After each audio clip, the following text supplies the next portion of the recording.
عقیدے درست کر لو، عقیدے درست کر لو، شان رسالت آپ کو قرآن سے سمجھو، نہیں 4-5 رٹی ہوئی آیتیں دے کر، سیاق و سباق سے ہٹا کر مصطفیٰ کی شان کو گھٹانے سے توحید نہیں بنتی، تنقیص بنتی ہے۔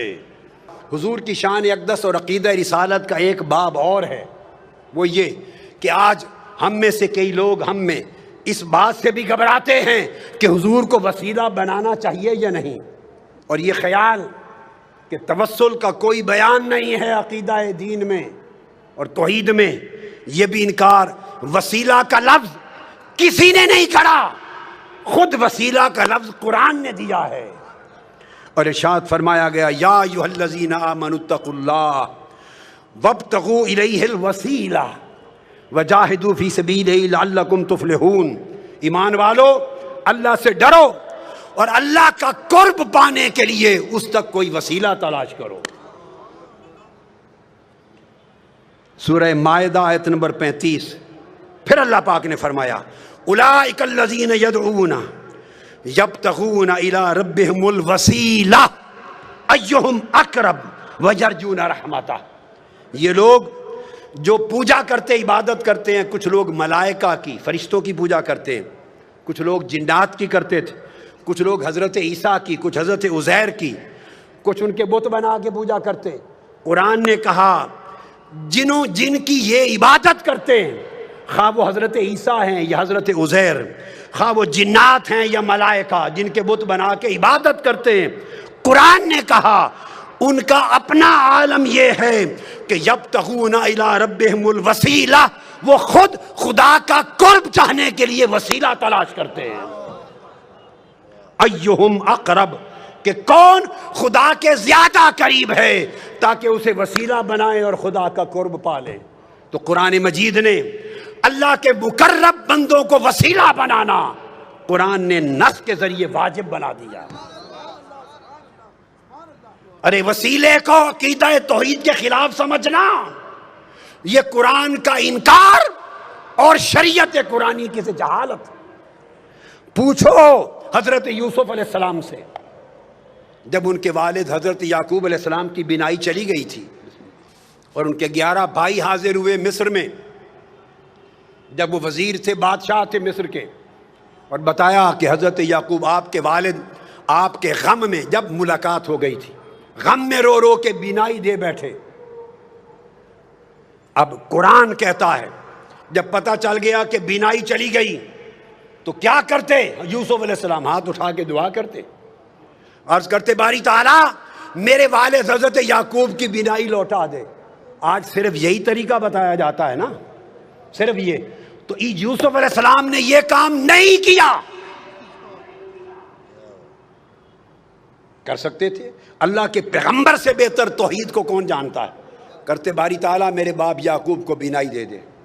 حضرت یعقوب علیہ السلام خود نبی ہیں، خود نبی، وہ خود دعا کرتے مولا مجھے بینائی دے دے۔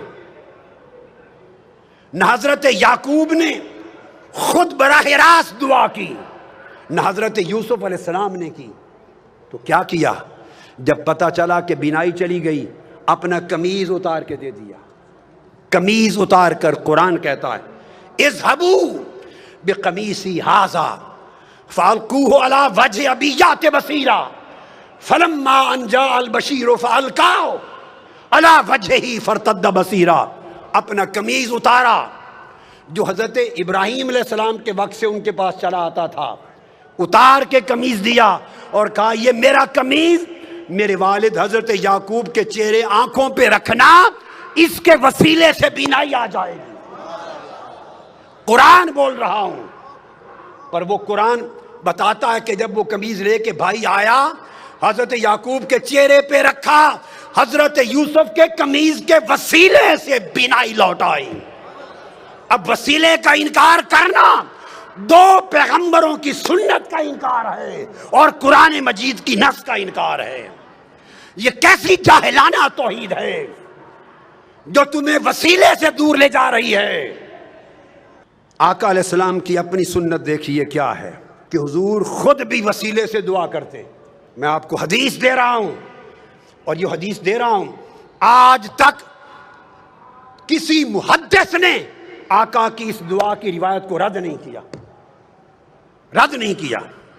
اور وہ دعا کیا ہے کہ سیدنا علی المرتضیٰ کرم اللہ وجہ الکریم کی والدہ ماجدہ جب وفات پا گئیں، حضرت فاطمہ بنت اسد بن ہاشم آقا علیہ السلام کی چچی تھی، پالا تھا، پیار کیا تھا، وفات ہو گئی جب تو آقا کو بڑا غم تھا۔ ان کی قبر کھودی مولا علی المرتضیٰ کی والدہ حضرت فاطمہ بنت اسد، جب قبر کھودی تو آقا علیہ السلام خود قبر میں لیٹ گئے، پھر ان کو لحد میں اتارا گیا، لحد میں اتار کر جب اتار چکے تو آقا علیہ السلام نے خود قبر پہ کھڑے ہو کے دعا کی۔ اب جو دعائے مصطفیٰ حضرت فاطمہ بنت اسد ام علی مرتضیٰ کی قبر پر آقا نے کی ہے، وہ دعا سنیے۔ اس کے بعد وسیلہ مصطفیٰ کا انکار کرنا، اس کو چاہیے کہ دین اسلام چھوڑ دے، وہ بے ایمان۔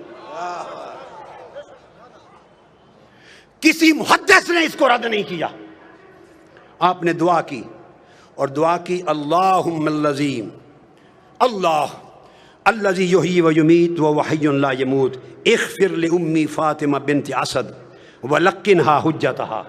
اے اللہ جو زندہ اور سلامت ہے اور قائم و دائم ہے، جو فوت نہیں ہوتا، میری ماں فاطمہ بن اسد کی بخشش فرما، اس کو اس کے کلمہ کی تلقین فرما، اور آگے وَوَسِّعْ عَلَيْهَا مَدْخَلَهَا، اس کی قبر کو اس پر وسیع کر دے، بے حق کے نبی کا، تجھے تیرے نبی محمد مصطفیٰ کا وسیلہ۔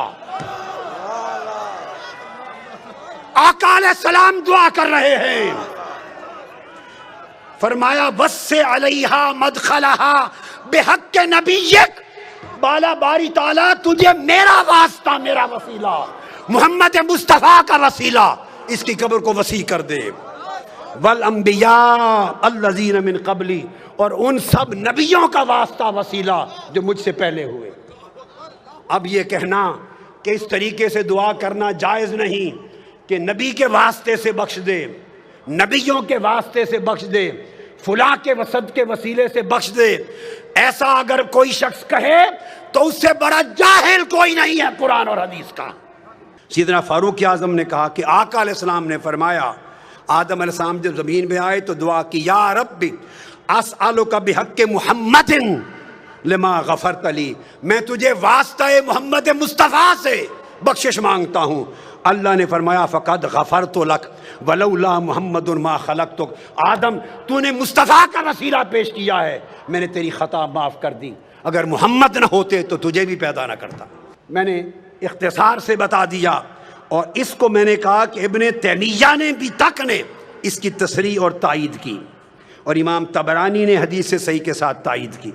کون انکار کر سکتا ہے سوائے اس شخص کے جو جاہل ہے، جس نے عربی کتابیں کبھی کھول کے نہیں دیکھی، جس کو 2 سطریں پڑھنی نہیں آتی، اور وہ لوگوں کے سامنے عقیدہ بیان کرتا ہے۔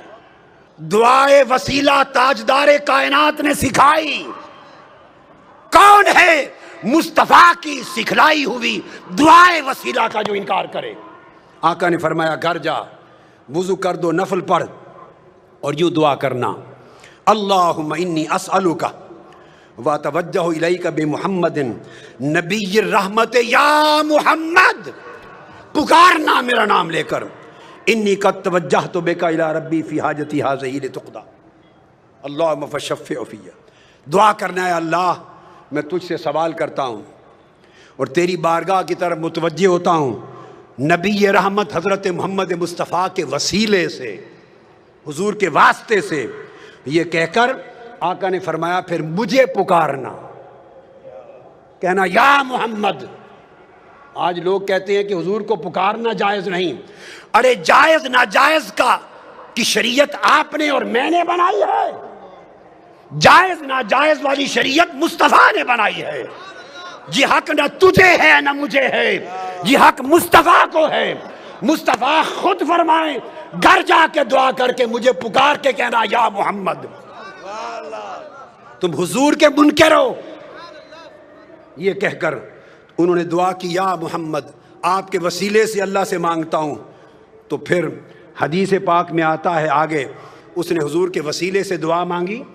عثمان بن حنیف کہتے ہیں ابھی ہم بیٹھے ہی تھے, مجلس ختم نہ ہوئی تھی کہ وہ شخص بینا ہو کر پلٹ کر آ گیا مصطفیٰ کی بارگاہ میں.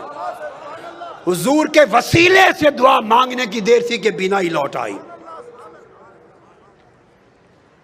یہ حضور کی حیات پاک تھی. اب بعض لوگ یہ کہتے ہیں کہ وفات کے بعد حضور کو نہیں پکارنا چاہیے, اور وفات کے بعد آج حضور سے نہیں مانگنا چاہیے, وفات کے بعد حضور کا کوئی وسیلہ نہیں. ارے خدا کے بندو, اپنے من گھڑت دین کو لوگوں کو بیان کر کے گمراہ نہ کرو, وہ دین بیان کرو جو مصطفیٰ نے سکھایا ہے. اب یہی حدیث امام طبرانی روایت کرتے ہیں, اور امام بیہقی روایت کرتے ہیں, امام منذری روایت کرتے ہیں, اور لکھتے ہیں ھذا الحدیث حدیث صحیح. کوئی یہ نہ کہے کہ حدیث ضعیف دے رہا ہوں. ائمہ نے حدیث کو صحیح لکھا. کہتے ہیں وہی شخص حضرت عثمان غنی کا زمانہ تھا, وہ حیات تھا, وہ جس کی بینائی لوٹ آئی تھی حضور کے وسیلے والی دعا سے. ایک اور شخص تھا, اس کو کوئی کام تھا سیدنا عثمان غنی کے بار, وہ بار بار جاتا, دروازے کے بواب اسے ملنے نہ دیتے, اس کی حاجت پوری نہ ہوتی, وہ پریشان ہو گیا.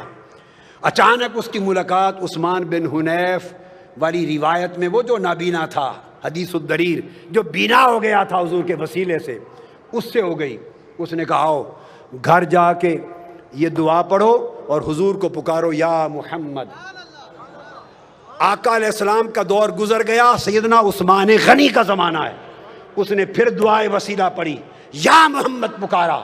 پکار کے پلٹا, سیدنا عثمان غنی کے دروازے پر گیا ہی تھا, جو بواب اسے کھڑا نہیں ہونے دیتا تھا, اس نے بازو پکڑا اور عثمان غنی کی کرسی کے ساتھ جا کے بٹھا لیا. وہیں اس کا کام ہو گیا. اور محدثین فرماتے ہیں کہ اس سے ثابت ہوا کہ قیامت تک جب حاجت ہو تو وسیلہ مصطفیٰ کی ان کلمات کے ساتھ دعا کی جائے. آقا علیہ الصلوۃ والسلام, حضور کو یہ سمجھنا معاذ اللہ کہ زندہ نہیں, استغفر اللہ, خاک میں مل گئے. ارے خدا تجھے خاک میں ملا دے, مصطفیٰ کی بے ادبی کرنے والے, تمہیں خبر نہیں کہ انبیاء کے جسم کو زمین کھا نہیں سکتی, شہداء کے جسموں کو نہیں کھاتی, اولیاء کے جسموں کو نہیں کھاتی. تم انبیاء کی بات کرتے ہو اور پھر سید الانبیاء کی بات کرتے ہو.